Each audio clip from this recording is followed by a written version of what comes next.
What's up, Lions of Liberty fans? You can now support this show on Patreon and get exclusive access to bonus audio and video content, including Conspiracy Corner, Degenerate Gamblers, bonus segments with guests, and so much more. Head on over to patreon.com/Lions of Liberty.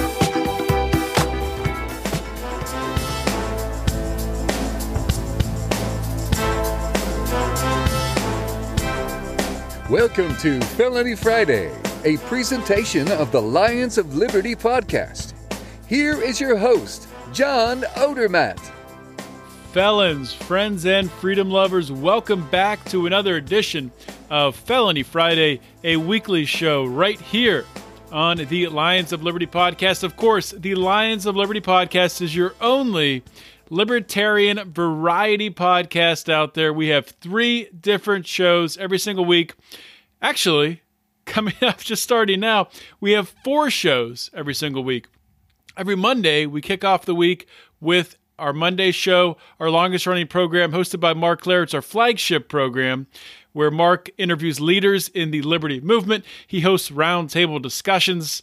And on Tuesday, we have our new show. It's a temporary show, most likely, and it is called Candidates of Liberty. And we added this show in because we simply didn't have, in our old format with the 3 shows, we didn't have enough time to interview, to interact with all of the libertarian candidates running for office. Mark Clare and Brian and myself have met so many great candidates at PorcFest or at the Libertarian National Convention who've reached out to us and want to be interviewed, but we simply didn't have enough space on our programs. So that's Tuesday, every Tuesday, and that is starting. First one ran this last Tuesday with Laura Epke, so check that out. And then Wednesday, we have Electric Liberty Land, hosted by Brian McWilliams. It is your weekly shot of culture, comedy, and liberty. And then every Friday, Felony Friday, right here. So be sure to subscribe on Apple Podcasts, Google Podcasts, Stitcher, Overcast, wherever you get your podcasts. Be sure to hit that subscribe button and get each and every one of our shows delivered right to your feed. And that's all I got today. Got an outstanding guest. I don't want to hesitate. Don't want to wait any longer. My guest is Lyn Ulbricht, Ross Ulbricht's mother. The show notes are at lionsofliberty.com/FF137. This is episode 137 of Felony Friday. Let's get to today's guest. My guest today on Felony Friday is Lyn Ulbricht. Lyn, of course, is the mother of Ross Ulbricht. Ross, of Silk Road fame, was convicted back in February, I believe, of 2015 of a laundry list of charges from money laundering to computer hacking to conspiracy to traffic fraudulent identity documents, conspiracy to traffic narcotics by means of the internet. He's currently serving a double life sentence plus 40 years without possibility of parole. Lyn, Ross's mother, has been tirelessly working, doing media, giving speeches to raise awareness about this injustice that Ross is living out. So, Lyn, thank you so much for coming on Felony Friday. Well, thanks so much for the opportunity. I really appreciate it. And Lyn, we were just chatting during our pre-show chat here about it's crazy that I didn't have you on sooner because, the more I think about this, and over the past couple of days after I reached out to you to come on, I started looking at Ross's case again, and I hadn't looked at it for a little while, and it was just sort of overwhelmed with just how insane it was, looking at just the outright corruption, really, he wasn't allowed, Ross's defense wasn't allowed to defend him.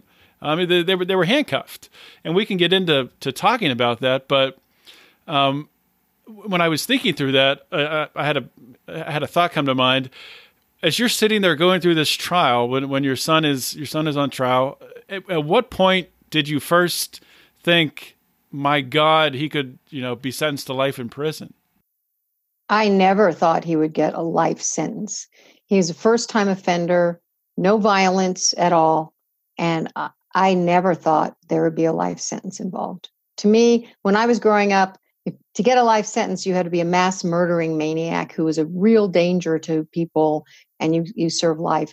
Now, life sentences have quintupled, I've learned since the drug war in the 80s, and there are over 17,000, according to the Sentencing Project, nonviolent offenders serving life. They're not violent.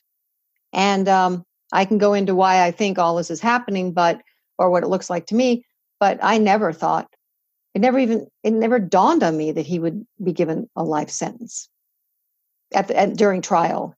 Yeah, I mean, or even sentencing. I couldn't believe it.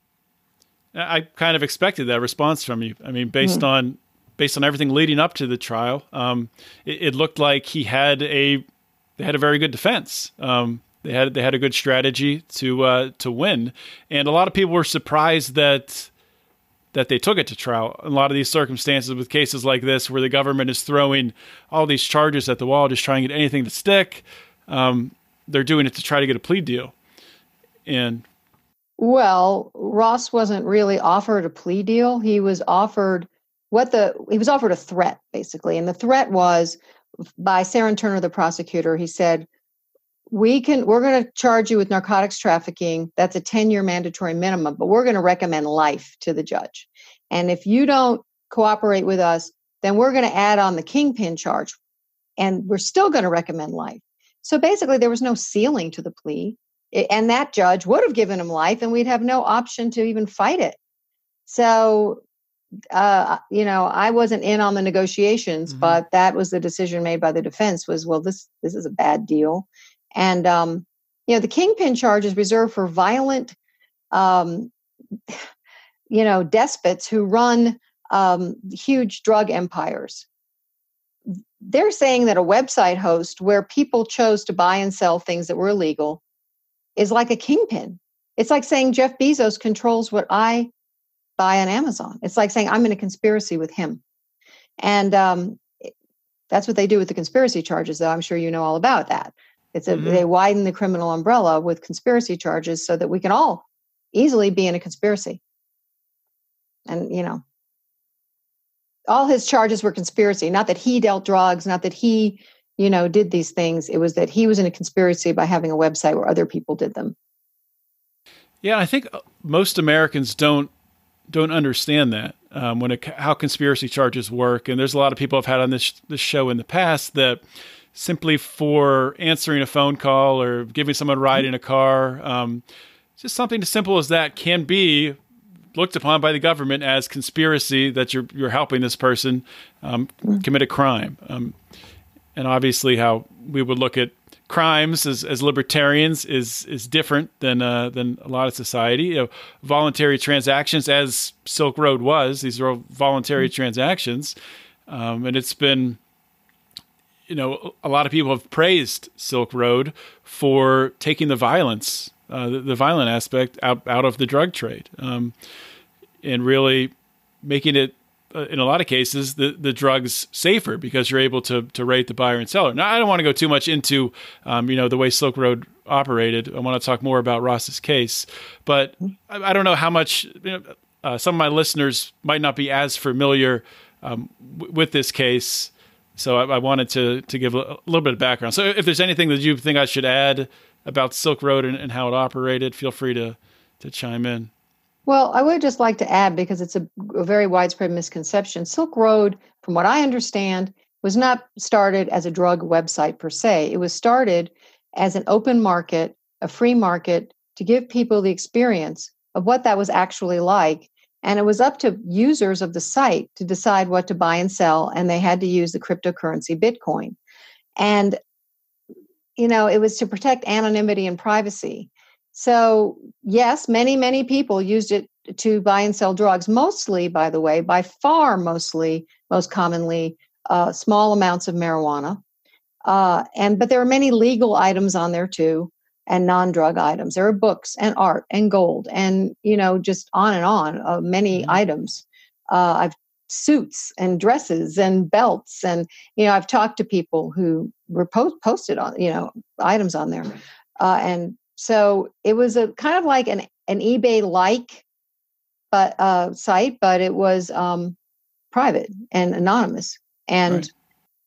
yes, there were drugs, as many libertarians believe that that's a choice, and it's not in the Constitution or up to the government to decide what you do with your own body. And I don't defend Silk Road either. Many things on Silk Road I would not recommend. People choose to do that, but there were things that were prohibited because it was based on a philosophy of voluntary interaction. So, for instance, child pornography was not allowed. Stolen property was not allowed. Right. Things that created victims. And I've talked to high-level admins. Curtis Green is writing a book, and he's come out and said he would spend all day taking off hacking software, other things that were harming people, taking it off of the site. So they had people doing that. So, look, like I said, I'm not defending everything about it. It was the creation of a 26-year-old who was very passionate about freedom. Sometimes 26-year-olds sometimes do reckless things. But they do grow out of it. They do mature. And I can say that Ross now at 34 is a much different person. He's learned a lot. He's been in prison for 5 years. And to keep him there for the rest of his life, 20 years was the mandatory minimum. And that wasn't long enough for that judge. Neither was 30, neither was 40. She was insisted that he leave there as a corpse. This is outrageous, and it's going to cost taxpayers close to $2 million. And he is not a danger to anyone. He's never been a danger. So, that's a whole other topic, is the criminal justice system and the over-sentencing in this country and why they're doing it. But so anyway, just to give a more rounded picture of what Silk Road was. Mm-hmm. Yeah, Ross never had any conviction in his past. And of course, in this, was never arrested in any capacity, never in trouble with the law in any way, right? Nope, nothing. Yeah. And talking about this judge, I can't help but think of Chuck Schumer, because I think it was Chuck Schumer that appointed this judge, correct? He recommended her. Obama appointed her on his recommendation, yeah. And Chuck Schumer, there was a documentary I was watching the past few days. I forget which one, but it has Silk Road up there on the screen, and there's Chuck Schumer there pointing at, there's this drug and this drug right there in the light of day. Unbelievable. Deep Web is probably what you're talking about, but yeah. Mm-hmm. Yeah, I think it was Deep Web. And it was Chuck Schumer that sort of led this charge, right? Absolutely. And I believe that leads to why they came down so hard on Ross, because Chuck Schumer was a senior member of the Senate Finance Committee and the banking committees. And I think it had to do with the Bitcoin, that this was this upstart currency that they're like, wait a minute, we can't tax it. We can't control it. We can't regulate it. What's this? We got to stop this. And the reason I'm pretty sure that's true, or that's not about drugs, is because the biggest drug seller on Silk Road got 10 years. And it goes down from there with the various very large drug sellers. And the person who ran Silk Road 2, which was bigger and had more items than Silk Road, the original Silk Road, never did any time. He got out in 13 days. No one knows where he is. They're not worried about that. But I believe they were very worried about Bitcoin. It was threatening. And by the way, the lead prosecutor, Preet Bharara, who was fired by President Trump, was Chuck Schumer's special counsel for almost 5 years and owed his job to Schumer. The judge owed her job to Schumer. And Ross was arrested in California and brought to New York, Schumer's state, to be tried. And, to me, it was just all set up, just very neatly. This is not justice. This is not how it's supposed to work in the United States. Yeah, and that is a good point, that it's tied to Bitcoin. There was actually a guy, I'm trying to remember his name, Randall. So probably a year ago, I had him on my podcast. It was right before he was supposed to report to prison. He was going to prison because all he was doing was helping people to acquire Bitcoin. He wasn't doing anything illegal. He was sort of teaching them how to buy and sell Bitcoin. And the government, I think he's sentenced to 3 or 4 years in prison, something like that. You're kidding. For teaching about Bitcoin? Oh my God. Pretty much. That's the way I understood it. He wasn't. They said he was acting as a broker, a Bitcoin broker. I think that's essentially right. I know somebody else who's in prison for that too. A woman, very nice woman. I met her. She's no danger to anyone, as far as I could tell. And Yeah, she also is in prison right now for that. Yeah, and so when we talk about the motivation, Bitcoin, the government obviously wants to be able to tax everything, and the almighty dollar, they want, everything should be traded in dollars to keep, for a couple of different reasons, but obviously that's the fuel. The Federal Reserve is the engine that keeps this government going. But when you start to think about that, and you look at the level of corruption in this case, the rights violations. Can you talk about some of the, the Fourth Amendment violations? Wasn't Ross surveyed without a warrant for an extended period of time?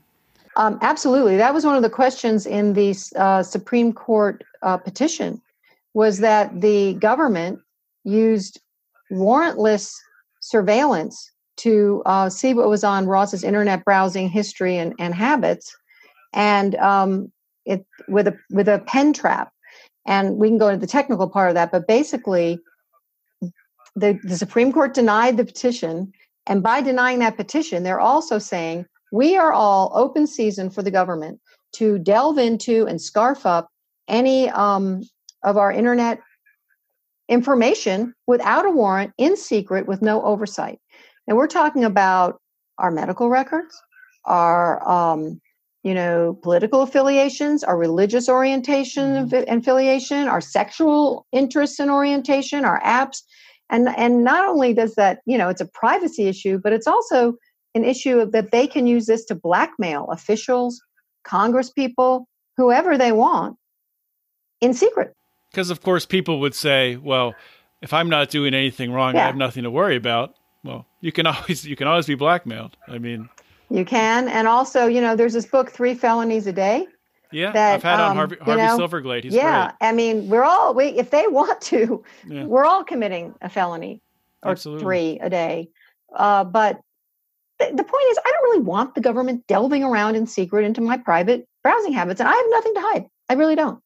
But so what? How can you have a free life when you don't have privacy? And the other thing is, it's a slippery slope. They could use it to persecute me because I have certain political views.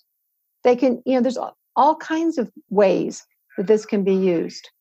And I'm really sorry that not only for personal reasons, but because the Supreme Court, I believe, should have dealt with this issue when it was right before them. And they didn't.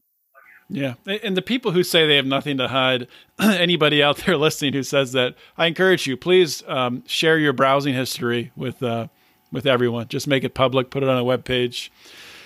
And I guarantee you, not that people have something to hide, but people want privacy. And and we have a right to it. Yeah, you have a right to privacy. Mm-hmm. So it's just, exactly. it's ridiculous. Yeah. Well, it's very threatening. It's a slippery slope that's leading us to a surveillance state. Is that how you want to live? I don't think we want to, and anyway, so that was one thing. That was one of many violations. There were 2 corrupt agents who were investigating Silk Road who used their access to the site to steal over $1 million. They're now in prison. And they also had the ability to act as aliases on the site, including the alias known as Dread Pirate Roberts, which allegedly Ross was Dread Pirate Roberts the whole time. It was the person who ran the site. I mean, It's quite clear to me there are many people doing it. And they had the ability to change all that evidence, and it was not allowed to be known to the jury. The judge would not let the jury know that these 2 corrupt agents were all over the site. I mean, and possibly acting as the Dread Pirate Roberts, which they did they make the case during the trial that Ross was the only Dread Pirate Roberts? Oh yeah, they've made that case the whole time. Meanwhile, after Ross was in solitary confinement, Dread Pirate Roberts logged in from his account into the Silk Road Forum. Now, who was that? But that's post-trial, so we don't, And anyway, there was actual evidence in the trial that was not, besides these corrupt agents, there was evidence that there was more than one Dread Pirate Roberts. Curtis Green, I mentioned him before, he just came on publicly and said, well, I acted as Dread Pirate Roberts. Lots of people did. And they want Ross to take all the blame for everything Dread Pirate, and not one witness saw him or can attest to that, Ross was Dread Pirate Robert. Not one. And Curtis Green, so he was one of the administrators that, and the feds got him early on, right? And then well, they what used his happened with account. him was that he got busted, and they arranged this supposed murder for hire and posed him as a corpse. Meanwhile, to say to Dread Pirate Roberts, supposedly, you need to pay us all this money. We don't know who actually wrote all that. It could have been the feds themselves making it up. It could have been, we don't know. But they accused Ross of it. They just recently, they, meaning the government at the District of Maryland, which was the only charge of this, recently dropped that charge with prejudice, so they can never bring it up again.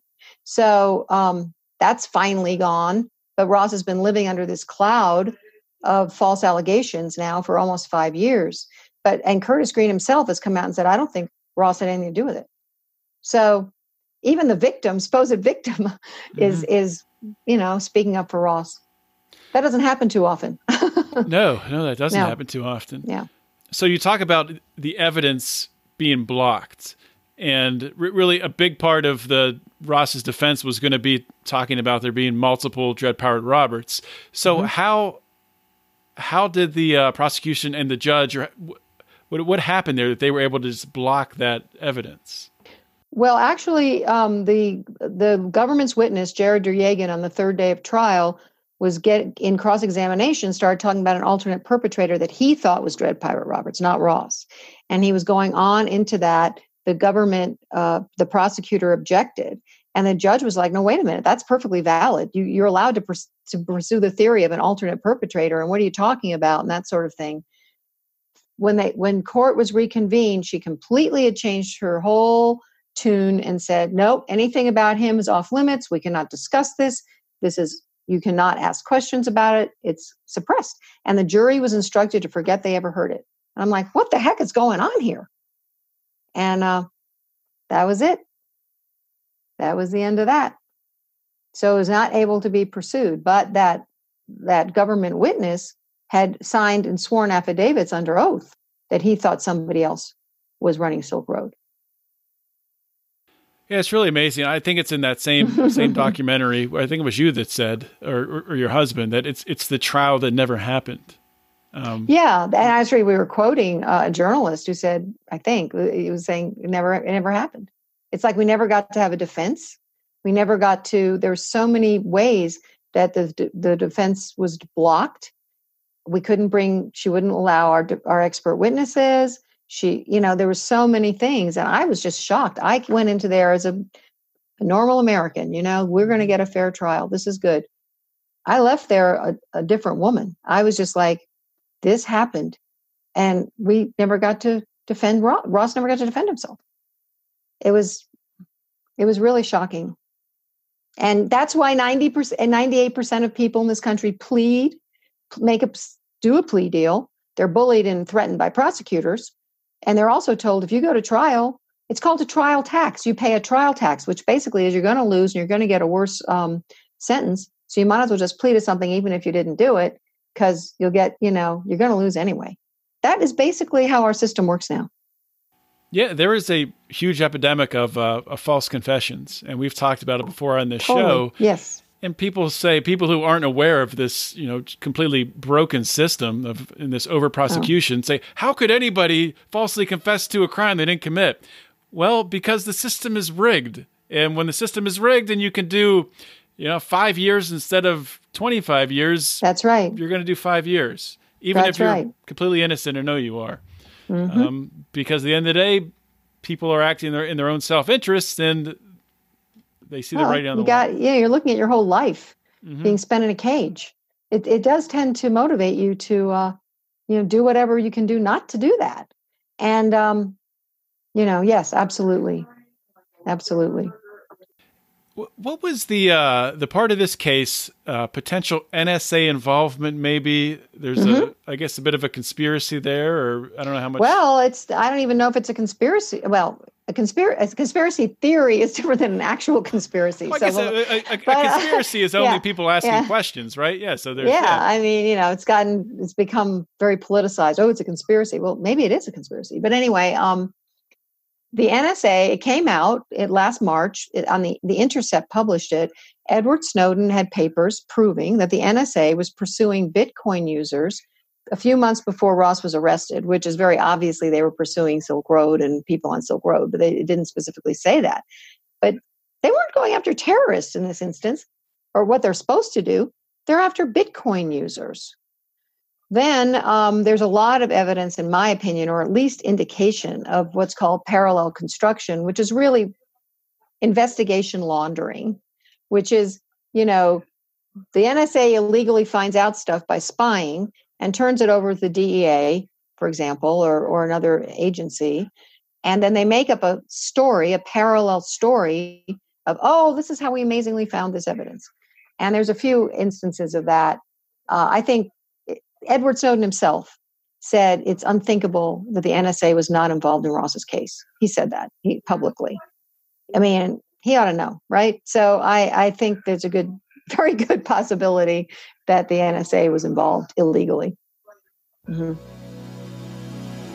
The cannabis industry has rapidly expanded. For those liberty lovers who want to take advantage of this growing industry, they've been met with a flood of government taxes and regulation. A lot of cannabis companies would just love to hire a full-time CFO, but that could be super, super expensive. But what if you could have the knowledge and experience of this full-time CFO at a fraction of the cost? If you're in the cannabis business or you plan on entering the fray, then you need to schedule a free consultation with the Grow CFO, Rachel Kennerly. The Grow CFO will help to maximize cost of goods sold deductions by employing accrual and cost accounting, creating tax savings, and improving cash flow. They will keep your books in an audit-ready state. If you or someone you know is either already in the cannabis industry or thinking about jumping in the fray, go to thegrowcfo.com and schedule a free consultation today. So it's really incredible when you look at, I think, and correct me if maybe tell me if you agree with this or not, but Chuck Schumer comes out and says they have this Silk Road, it's bad, they're selling drugs, we have to get rid of it, and the government obviously doesn't want Bitcoin being used. You're not going to stop Bitcoin, you're not going to stop these trades happening on the dark web, but they wanted to have a fall guy. They wanted to have somebody to say, look, we stopped it, it's over, you're all safe now, Americans, you don't have to worry about it anymore. Do you think that played into this? Yeah, I think they play up that whole thing, and now. But it's ironic because now Chuck Schumer is going, "Oh, marijuana should be legal," because he's courting the millennial vote, of course, and he's saying, "Well, if it doesn't hurt anybody else, you should be allowed to, do what you want." And I'm like, "Wow, has he been reading the Silk Road Manifesto or what?" And meanwhile, he took $100,000 from a donation from private prisons, so it's completely in his interest to have people put in prisons, and we can go on about that. And meanwhile, people think they're safer and the drugs are being stopped. They're not. The drug war has been going on for over 45 years, over $1 trillion. People are still doing as much drugs as ever. They can't even keep drugs out of the prison. It doesn't work. It doesn't work. And you've seen addiction has increased Absolutely. Over that time, the amount of addiction. Mm-hmm. And, right. All we have to do is look at a couple other countries like Switzerland and Portugal and yes, yeah, that have essentially decriminalized drugs and seen a vast decrease in the amount of addiction and the amount of crime and violence and things associated with it. But yeah, no, actually, my husband was talking to someone from Portugal who said it was pretty dangerous and kind of sleazy on the streets and that kind of thing. And then when they legalized drugs, it's now very wholesome and safe. It had this miraculous turnaround, which I thought was interesting. It's kind of counterintuitive, but in a way, it's the drug war and the high price of drugs that is causing violent cartels to be involved, gangs protecting their turf, all the violence. It's because of the drug war. And it happened in Prohibition with the alcoholism as well. It's the same thing. Yeah, with the mafia, of course. Mafia, exactly. It created the mafia. This creates the cartels. Right. So... But Lyn, I wanted to ask you, I know there's a petition going around right now for clemency, yes, right? You. So can you tell us a little bit about that? And of course, I'll post that on the show notes page. People can find it there. Thank you. And social media as well. So if you can just share what the what's behind that and how people can help. Absolutely. Ross is he's run out of direct appeals. He can't directly appeal to the court. And so what's left is clemency from the president. And we do have a petition. I'm hoping it's going to reach 60,000 today, which will be exactly a month. We're getting close. We're over 59,000. And so we've gotten a great response. And really, it's about Ross, and it's about this kind of sentencing.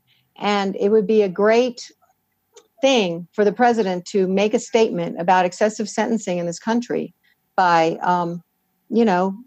commuting Ross's sentence. And so this petition, it's really to show support. That's what it is. I mean, it has no legal weight, but it would show support. So please go there, share it. You don't have to be an American to sign it. It's just a worldwide grassroots effort to say, look, this is wrong. We need to correct this. Yeah. And I know I've had many previous guests on this show who are very active in fighting for clemency for nonviolent offenders. So good. I'm hoping that they come on board and get behind this. I hope so. And by the way, I just want to say, we're not just fighting for Ross, because we actually helped another inmate where he is launch a petition, Tony DeJohn, who's in there for life for marijuana. And the prison happens to be in Colorado. And actually Ross organized a photo that has been posted on the internet of him and fellow nonviolent drug offenders who are have life. And it's a very poignant and powerful photo. I'll send it to you. But so we care about, it's not just Ross. For me, it's become a bigger issue. And I was really glad that how you are working for this as well. Everybody should be concerned about what's going on in our criminal justice system. It's un-American. It's wrong, and it's cruel. It's horrible. It's just needs to be fixed. I'm curious, what were your views politically and maybe just towards the criminal justice system prior to this? I didn't really think about it that much, to be honest, or the drug war. This is all things I've had a very steep learning curve in the past 4.5 years. So I certainly would read about, from the Innocence Project and things like that and go, oh my God, this is awful what's going on. But I really didn't pay a lot of attention to it, to be honest. I think most people don't. And then one of the things I want to have happen, and Ross wants to have happen, is his case can shine a light, because he's got a high profile case on, this isn't just about him. And I want to say, I get to know the families. I go regularly to the prison. I get to know the children. I see the devastation it's causing to these families, to these kids. And they are statistically more likely to end up in prison as well. And there's 2.9 million children with incarcerated parents. Now, look, some people probably society needs to be protected. But a lot of these people are not violent. And it's over 60% is drugs. Mm-hmm. And they put them in prison with violent people. And then they come out and they're violent. And Ross is in prison with violent people and violent gangs, and he's managing it. And of course, he wouldn't come out violent. But I've moved to be near him, to visit him. Other people visit him. He's got a real lifeline to us, But some people are just there. That becomes their world. And to survive, yes, they do. They learn how to be criminals. And I'm like, how can you call this correctional? It's a criminal training program. Right. Yeah. There's no reform involved there. Just one more question. I did notice that Ross is posting on Twitter through a friend, right? How does that work? By phone calls or letters. So he can't get on the internet. He doesn't even have email privileges like other inmates. I mean, look, violent gang leaders with nationwide networks who can organize riots have email privileges, and Ross doesn't. Go figure. So he doesn't, because it's an internet crime and they don't understand him. But so he has no email even. But this way he can say his thoughts and just he wants people to know who he really is, and not this smear that the media and the government has propagated. And so it's not, I don't think he's going to get political. I don't know what he's going to do from day to day, frankly, just so you know. I'm not controlling it. I have my own Twitter, but he, which is free_Ross, by the way, please follow me.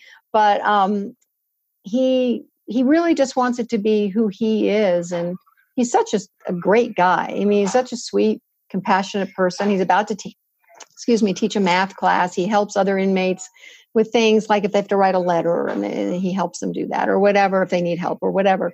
He's always been a very giving, caring human being, very idealistic. And so, the Twitter thing, I think he's felt so cut off and so maligned that this is his way of just saying, hey guys, I'm a regular guy. Here I am, and thanks for helping me with my petition, and thanks for standing by me, and just different things. He even said he wasn't angry at the judge, which I said, wow, Ross, you're a better person than I am, but that's good. He's not harboring bitterness. He's not, he just won't do that. He's a very consciously positive person. Well, that's impressive. Mm-hmm. I would not blame him for being angry with that judge. Me either. And he tweeted that. Yeah. No, yeah. Me either. So just, if you could just give one last word to, there's obviously a lot of Americans out there who, if they've just seen the narrative of what the media says and what the prosecutors have said, who Ross is and what he did, what would you say to encourage them to take another look at this case, take another look at Ross Ulbricht? Please don't believe everything you read in the media. Fake news is real. I can tell you that. I know firsthand now. And there's 100 letters on our website of people who actually know who Ross is. Please go to our website and read those letters, and you will know who he is. I don't know that I could get 100 people to write letters like that about me.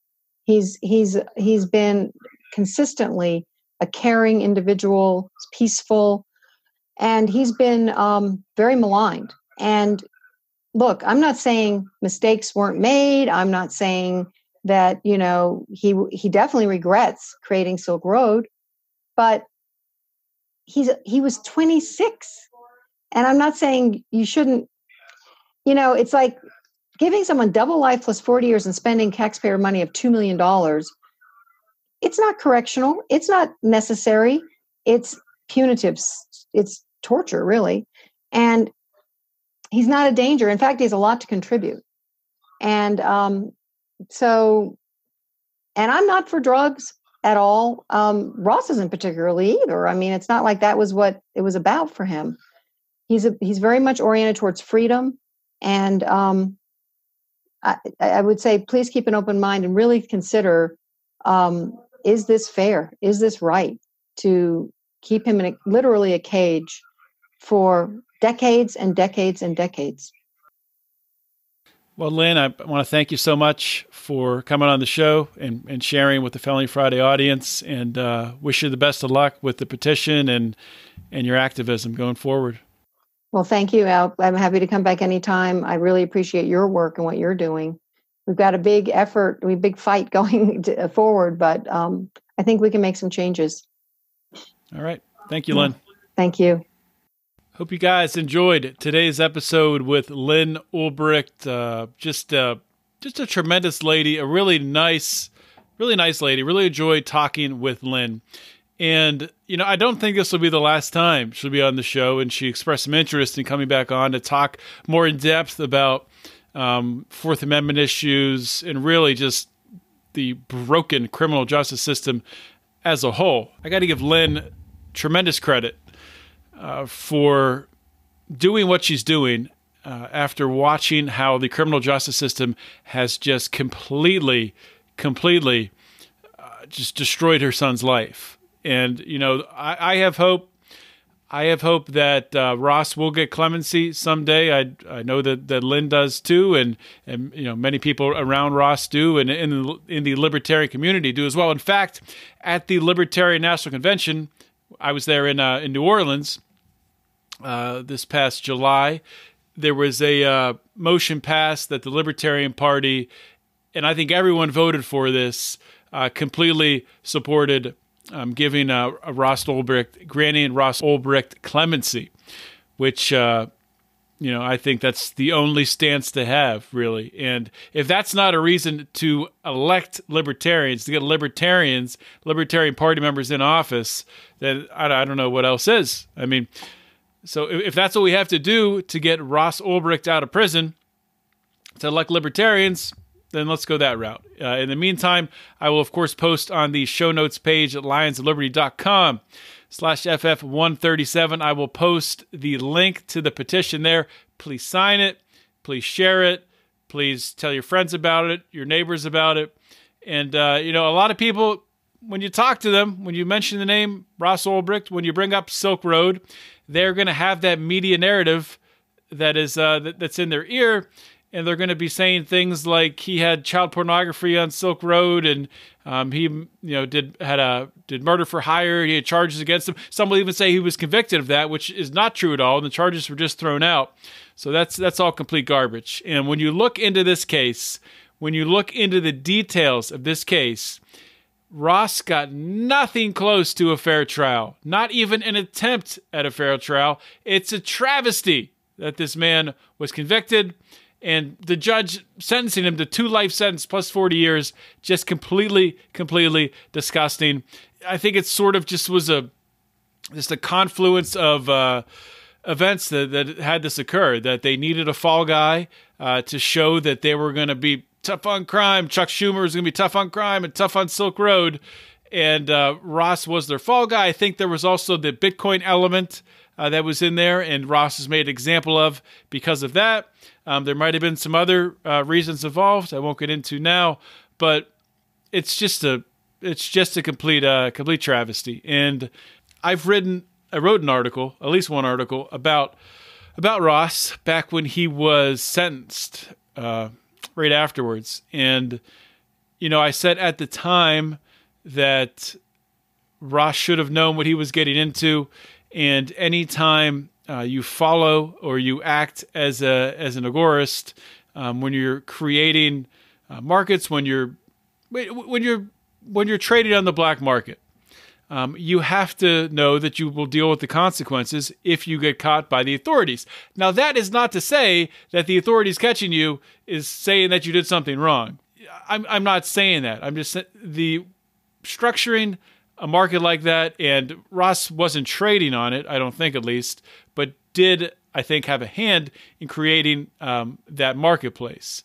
I'm not saying that that's wrong. I'm not saying him creating that was a crime or it harmed anybody or there's any victim. All I'm saying is, looking at the reality of the situation, he was taking a tremendous risk.